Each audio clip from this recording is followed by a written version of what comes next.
നമസ്കാരം. എന്തായാലും ഒരു നല്ല കാര്യം സംഭവിക്കുന്നുണ്ട്.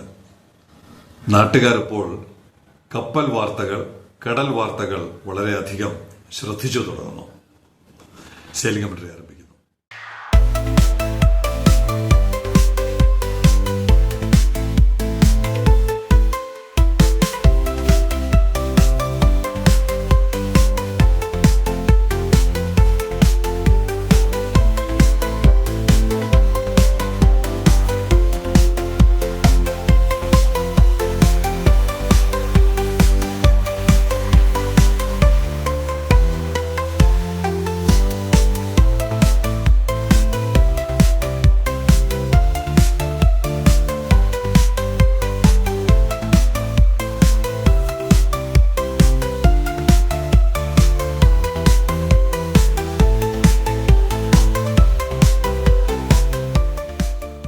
ഏറ്റവും ഒടുവിലുണ്ടായ കപ്പലപകടം വാൻഹായ് ലൈൻസിന്റെ 503 എന്ന് പറയുന്ന വെസലാണ്. നേരത്തെയും ഇതുപോലുള്ള പല അപകടങ്ങൾ ഉണ്ടായിട്ട് ഇത്രയധികം പ്രാധാന്യം നമ്മുടെ മാധ്യമങ്ങൾ നൽകിയിട്ടില്ല, അല്ലെങ്കിൽ പൊതുസമൂഹം നൽകിയിട്ടില്ല. നമ്മുടെ കടലിലും സമീപ കടലുകളിലുമൊക്കെ ഇതുപോലെ അപകടങ്ങൾ ഉണ്ടായിട്ടുണ്ട്. നമ്മുടെ 9 ഡിഗ്രി ചാനലിൽ ഏകദേശം ഒരു ദിവസം 200 കപ്പലുകൾ കടന്നു പോകുന്നുണ്ട് എന്നാണ് റിപ്പോർട്ട്. അപ്പൊ അതിനിടയ്ക്ക് ഇത്തരം അപകടങ്ങൾ കുറവായിട്ടാണെങ്കിലും നമ്മൾ കഴിഞ്ഞ ദിവസം റിപ്പോർട്ട് ചെയ്തോണ്ടല്ലോ, അപകടങ്ങൾ വലിയ തോതിൽ കുറഞ്ഞു വരുന്നുണ്ട്. അതിനിടയ്ക്ക് കണ്ടെയ്നറുകൾ അത് പൊട്ടിത്തെറിക്കുന്നത് എന്തുകൊണ്ടാണെന്നൊക്കെ കൂടുതൽ പഠന വിധേയമാക്കേണ്ട വിഷയമാണ്. വാൻഹായ് ലൈൻസ് നമ്മുടെ ഇവിടെ ഓപ്പറേഷൻ തുടങ്ങേണ്ട ഒരു കപ്പൽ കമ്പനിയാണ്. തൈവാനിലെ പ്രശസ്തമായ കമ്പനി ഉണ്ടല്ലോ അവിടെ, എവർഗ്രീൻ ഉണ്ട്, വാൻഹായ് ഉണ്ട്, പിന്നെ ഇവിടെ നേരിട്ട് സന്ദർശനത്തിയ യാൻമിങ്, ഇതെല്ലാം കൊച്ചു തൈവാനിലെ കമ്പനികളാണ്. അപ്പൊ അതുകൊണ്ട് തന്നെ നമ്മുടെ ഇവിടെ ബർത്തിന്റെ നീളമൊക്കെ കൂടി കഴിയുമ്പോൾ വരേണ്ടിയിരുന്ന ഒരു കമ്പനി, മിക്കവാറും വാൻഹായുടെ കപ്പലുകൾ നമ്മൾ ട്രാക്കിങ്ങിൽ കാണുന്നതാണ്. അപ്പൊ അത് സംബന്ധിച്ച് ഇപ്പോ 142 കപ്പലുകളാണ് അവർ ഓപ്പറേറ്റ് ചെയ്യുന്നത്. സ്വന്തമായിട്ടുള്ളതും അവരുടെ ചാർട്ടർ ചെയ്തതുമായിട്ട് 142 കപ്പലുകൾ അവരിപ്പോ ഓപ്പറേറ്റ് ചെയ്യുന്നുണ്ട്. ആഗോള കപ്പൽ കമ്പനികളുടെ പട്ടികയിൽ 12ാം സ്ഥാനമാണ് അവർക്ക്. 11ാം സ്ഥാനമാണ് അവർക്ക്. കൂടുതൽ കപ്പലുകൾ ഓർഡർ ചെയ്തിട്ടുണ്ട്. എന്തായാലും നമ്മുടെ പോർട്ട് ഉപയോഗപ്പെടുത്താവുന്ന ഒരു കപ്പൽ കമ്പനിയാണ്. അതുകൊണ്ട് തന്നെ അവരുടെ കപ്പലിന് സംഭവിച്ച അപകടം നമ്മൾ വളരെ ഗൗരവത്തോടെ തന്നെ പഠിക്കുകയും മനസ്സിലാക്കുകയും അതിൽ നിന്ന് പാഠം ഉൾക്കൊള്ളുകയും ചെയ്യണം എന്നുള്ളതാണ് സെയിലിംഗ് കമ്മിറ്റിയുടെ അഭിപ്രായം. കൂടുതൽ എന്തെങ്കിലും വാർത്തകൾ, ഏറ്റവും ഒടുവിലുള്ള വിവരം എന്തെങ്കിലും ഉണ്ടെങ്കിൽ അപ്ഡേറ്റ് ചെയ്യാൻ ശ്രമിക്കാം.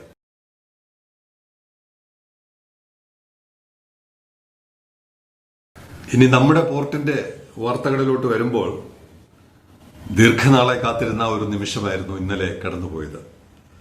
ഐറിനയുടെ വരവ് കേരളവും ഇന്ത്യയും ഒക്കെ ആഘോഷിക്കുന്നുണ്ട്.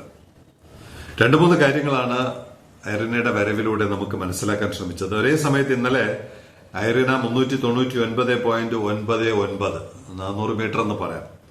തൊട്ടപ്പുറത്ത് 243.3 മോണിക്ക, 2 വെസലുകളും കൂടി ബർത്ത് ഓക്യുപ്പൈ ചെയ്തത് 643.29 മീറ്റർ.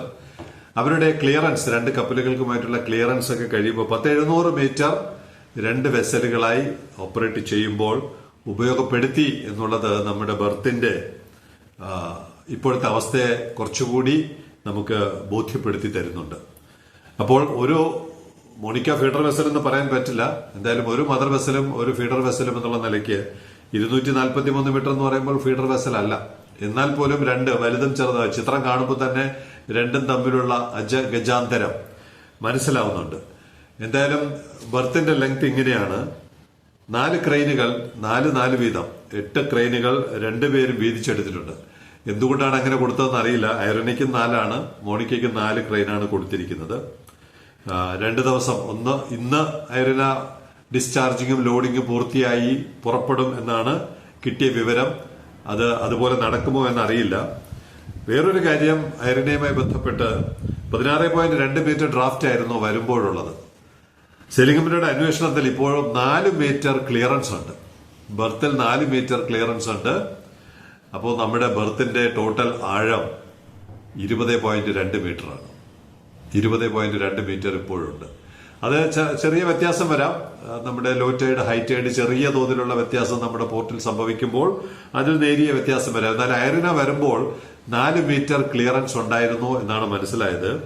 അത് ചാനലിലും ഉണ്ടായിരുന്നു, 4 മീറ്റർ ക്ലിയറൻസ് ചാനലിലും ഉണ്ടായിരുന്നു. അപ്പോ ലോകത്ത് നിലവിലുള്ള ഏത് കണ്ടെയ്നർ വെസലിനും ധൈര്യപൂർവ്വം നമ്മുടെ ബെർത്തിൽ അടുക്കാൻ പറ്റും എന്ന് നിസ്സംശയം തെളിയിക്കപ്പെട്ടു കഴിഞ്ഞു. ഇത് ദീർഘനാളായി നമ്മുടെ ക്യാമ്പയിനിൽ ഒരുപാട് ഉപയോഗിച്ച വാക്കാണ് നമ്മുടെ പ്രകൃതി ദത്തമായ ആഴം, ഡ്രഡ്ജിംഗ്, ആവശ്യമില്ലാത്ത ആഴം. അതിനെതിരെ ഒരുപാട് നിശിതമായ കളിയാക്കലുകൾ, വിമർശനങ്ങളൊക്കെ ഉണ്ടായിട്ടുണ്ട്. അതൊരിക്കൽ കൂടി ഇപ്പോ ഐറിന തെളിയിച്ചു. ഐറിന വന്നപ്പോഴും നമ്മുടെ ബേസിനൊന്ന് കലങ്ങി. കുളം കലക്കാൻ നടക്കുന്നവർ, പ്രോജക്റ്റ് കലക്കാൻ നടക്കുന്നവർ ഇതുവരെയും വായി തുറന്നിട്ടില്ല. സാൻ ഫെർണാണ്ടോ വന്നപ്പോഴും ഇതുപോലെ അസ്റ്റേൺ എന്ന് പറയും, ഈ ബാക്കിലോട്ട് അവരുടെ എഞ്ചിൻ പ്രവർത്തിക്കുമ്പോൾ സ്വാഭാവികമായിട്ട് വിളകുന്ന ചില 4 മീറ്റർ ഡ്രാഫ്റ്റ് അധികമുള്ളപ്പോഴും ചെളി കലങ്ങിയിട്ടുണ്ട്. അന്ന് എന്താണ് പറഞ്ഞത്? ആഴമില്ലാത്തത് കൊണ്ടാണ് സാൻ ഫെർണാണ്ടോ വന്നപ്പോൾ ചെളി ഇളകിയതെന്നാണ് പറഞ്ഞത്. ഇപ്പോഴും 4 മീറ്റർ അധികമുണ്ടെന്ന് വലിയ ശാസ്ത്രജ്ഞന്മാരുണ്ടല്ലോ, ശാസ്ത്രജ്ഞന്മാർ ഒന്ന് മനസ്സിലാക്കുക. മറ്റൊരു കാര്യം കൂടി ഈ അവസരത്തിൽ മനസ്സിലാക്കാൻ ശ്രമിച്ചത്, അദാനി ഗ്രൂപ്പ് ഒരു കണക്ക് പുറത്തുവിട്ടു. 8-ാം തീയതി എന്ന് പറയുമ്പോൾ 347 കപ്പലുകൾ വന്ന ഇനത്തിൽ അവർ 7,33,000 കണ്ടെയ്നറുകൾ ഹാൻഡിൽ ചെയ്തു എന്നൊരു കണക്ക് അദാനി ഗ്രൂപ്പ് പുറത്തുവിട്ടിട്ടുണ്ട്. അപ്പോ 8 ലക്ഷം എന്നുള്ളത് വളരെ പെട്ടെന്ന് നമുക്ക് സാധിക്കാൻ പറ്റും എന്ന ഒരു ശുഭവാർത്ത കൂടി ഐറിന വന്നപ്പോൾ നമുക്ക് ലഭിച്ചിട്ടുണ്ട്.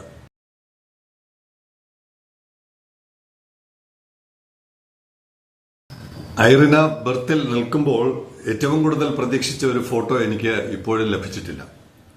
നമ്മുടെ ബ്രേക്ക് വാട്ടറിൽ